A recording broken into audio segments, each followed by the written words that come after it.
अज़ान अली टीवी के मोअज़्ज़ज़ दोस्तों, मैं हूं नदीम मुगल और आप तमाम देखने और सुनने वालों को अस्सलाम वालेकुम। नाज़रीन मोहतरम, खुश आमदीद कहते हैं आपको एक और नई वीडियो में। नाज़रीन मोहतरम, मिस्र फ़िरौनों की सरजमीन, एक ऐसी सरजमीन जिसके सीने में कई पुरस्रार और शर्मनाक कहानियां दफन हैं। हज़ारों साल पुरानी इस तरक्की याफ्ता कौम के कारनामे जहां आज तक मौजूदा साइंस के लिए एक मुअम्मा बने हुए हैं, वही जिनसी तल्लुकात में मिस्र के हुक्मरानों की आज़ाद तबीयत और बेरहरवी दौरे हाजिर में तसव्वुराती तौर पर नहायत भयानक हैं। यूं तो मिस्र के फ़िरौनों के लिए अपनी बहनों से शादियां रचाना और बेटियों से जिनसी तल्लुकात कायम कर लेना कोई बड़ी और खिलाफत मामूल बात न थी, लेकिन आज हम मिस्र की एक ऐसी रानी का अहवाल बयान करेंगे जिसे मिस्र की तारीख में ट्रेजेडी क्वीन यानी गमों की मारी मलका का खिताब हासिल है, क्योंकि ये मलका जिसे तारीख अनकसनामून के नाम से याद करती हैं, पहले अपनी बाप की हवस का निशाना बनी, इसके बाद अपने भाई और इसके बाद अपने नाना की। ऐसा वाकया ना तो पहले तारीख में रूनुमा हुआ था और ना ही इसके बाद किसी कौम में ऐसा हुआ। तो चलिए कुछ रोशनी डालते हैं इस मलका की जिंदगी पर उससे पहले हस्बे रवायत चैनल पर नए आने वाले दोस्तों से गुजारिश है कि वो YouTube के इस मुनफरिद चैनल को सब्सक्राइब करते हुए साथ मौजूद घंटी के बटन को दबाकर ऑल नोटिफिकेशन ऑन कर लें, ताकि हमारी हर नई आने वाली वीडियो की नोटिफिकेशन आप दोस्तों तक बआसानी पहुंच सके। तो चले बढ़ते हैं आज के मौजू की तरफ। नाजरीन मोहतरम, तूत अनख नामी फ़िरौन के बारे में तो सभी जानते हैं, जिसका आलीशान मकबरा गुज़िश्ता सदी में दरियाफ्त हो चुका है, लेकिन इसकी बहन अनकसनामून के बारे में बहुत कम अफराद जानते हैं। फ़िरौनों के मकबरों में बनी तस्वीर इसकी जिंदगी की कहानी बयान करती हैं। वो मिस्र के 18वें हुक्मरान खानदान की शहजादी थी जो 1350 कबल अज़ मसीह के दौरान पैदा हुई। इसका बाप यानी फ़िरौन आखन आतन मजहबी तब्दीलियां करने के हवाले से मशहूर है। आखन आतन से पहले मिस्र में बहुत से देवताओं को माना जाता था, लेकिन आखन आतन इन तमाम देवताओं की इबादत पर पाबंदी आयद करते हुए सिर्फ सूरज की इबादत का हुक्म जारी किया, जिसका नाम आतन देवता रखा गया, और इसने खुद अपना नाम आखन आतन यानी आतन का बंदा रखा। जबकि आखन आतन का एक कारनामा दारुल हुकूमत तबीस नामी शहर से अमरना में मुंतकिल करना भी है।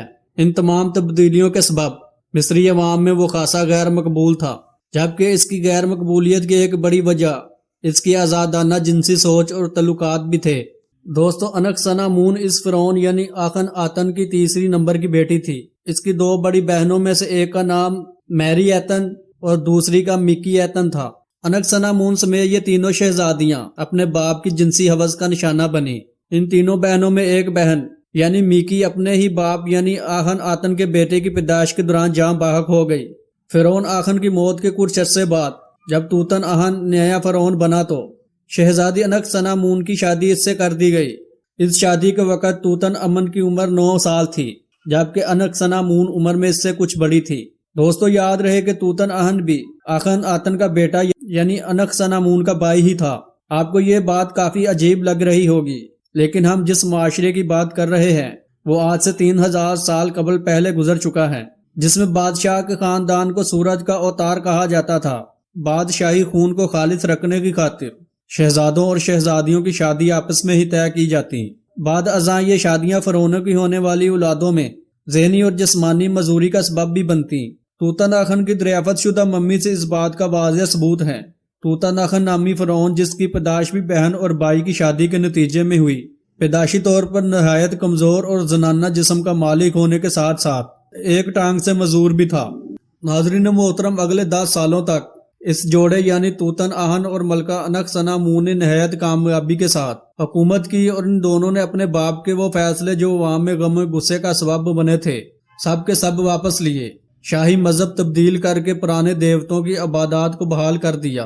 तूतन आहन और अनकसनामून की इस शादी के नतीजे में 2 बेटियां पैदा हुईं, लेकिन ये दोनों भी जिस्मानी कमजोरी के सबब ज्यादा अरसे ना जी सकी। इन दोनों बेटियों की मम्मीज फ़िरौन तूतन अनख के मकबरे से बरामद हो चुकी हैं। अनकसनामून और तूतन अनख के हालात जिंदगी मामूल के मुताबिक चल रहे थे कि अचानक 18 साल की उम्र में तूतन अनख की मौत वाक़या हो गई।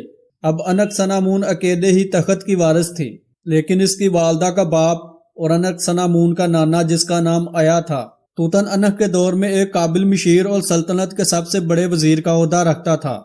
अब आया यानी अनकसनामून के नाने ने इस पर दबाव डालना शुरू कर दिया कि वो इससे शादी कर ले تاکہ آیا بغیر کسی مزاحمت کے نیا فرعون تسلیم کر لیا جائے۔ دوستو اس دور میں بھیجا گیا ایک خط ماہر آثار قدیمہ کے ہاتھ لگا ہے، جو کہ مصر کی ایک ملکہ نے ہیتیوں کے حکمرانوں کو لکھا، جس میں درخواست کی گئی کہ ہیتیوں کا حکمران اپنے ایک بیٹے کی شادی مصر کی ملکہ یعنی انک-سنا-مون سے کر دے، جس کے سبب انک-سنا-مون آیا کے ہاتھوں سے محفوظ ہو جاتی۔ ہیتیوں کی سلطنت اس دور کی طاقتور ترین سلطنت تھی۔ اس خط کے جواب میں ہیتیوں کے بادشاہ نے اپنا ایک بیٹا انک-سنا-مون سے شادی کے لیے روانہ کیا، جو دوران سفر ہی مارا گیا۔ ممکن ہے اس کی موت میں آیا کا ہاتھ ہو۔ بہرحال آیا نے زبردستی انک-سنا-مون یعنی اپنی نواسی سے شادی کر لی اور خود مصر کا حکمران بن بیٹھا۔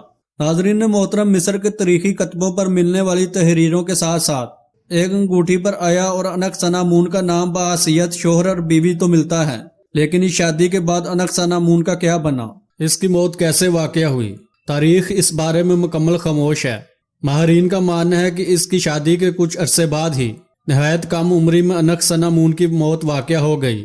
انک-سنا-مون کا مقبرہ ابھی تک ماہرین آثار قدیمہ دریافت نہیں کر پائے، لیکن کیا اس کا مقبرہ ان قدیم مقبروں میں سے ایک ہے کہ جن کی تلاش سائنسدانوں کو ایک مدت سے ہے؟